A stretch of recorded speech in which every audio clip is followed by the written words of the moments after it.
Mula noong pandemya hanggang sa mga nagdaang kalamidad, nagbabalik ngayong panahon ng krisis ang mga community pantry. Ang grupong kinabibilangan ni Patreng noon na mahagi ng food items sa Maginhawa Street at Viluna Extension sa Quezon City.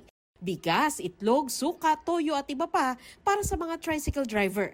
Nag-usap-usap daw ang mga organizer sa Metro Manila at mga probinsya na tumulong muli. Simple lang ang pulisiya ng community pantry. Magbigay ayon sa kakayahan, kumuha batay sa pangangailangan. Hindi natin kailangan mag-intay na mas kalunos-lunos na experience or may pandemic. Kung meron tayong capability, kung meron tayong extra, meron tayong kakayahan, kung kaya natin extend sa ibang tao, extend na natin. Ilan sa mga nakatanggap ang mga driver na lugi sa pagmahal ng langis. May naghihintay pangaraw ng ayuda ng gobyerno. 15 years na akong nagmamano pero hindi po ako nakakuha. Hindi po. Kaya napakasakit. Kahit pa paano, may isang ng aming isang linggong pagkain dahil nga sa tulong ng mga nagdo-donate. Konting bagay lang. At yung nakatanggap ng ganito. Salamat.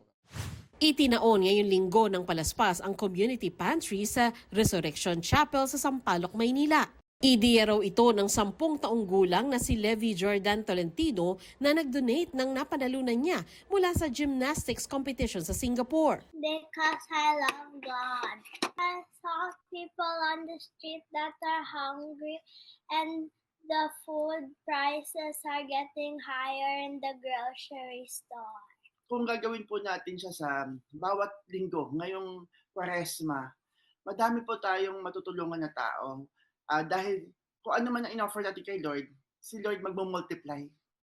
Maging ang Philippine Animal Welfare Society o PAWS, namigay ng pagkain para sa mga aso at pusa sa tinawag nilang community pantry sa Quezon City. Kaya naisip namin, kahit na magdala lang kami ng something to augment, malaking tulong na rin. Dahil ibig sabihin, they don't have to parang divide their own supply para lang mabigyan yung alaga.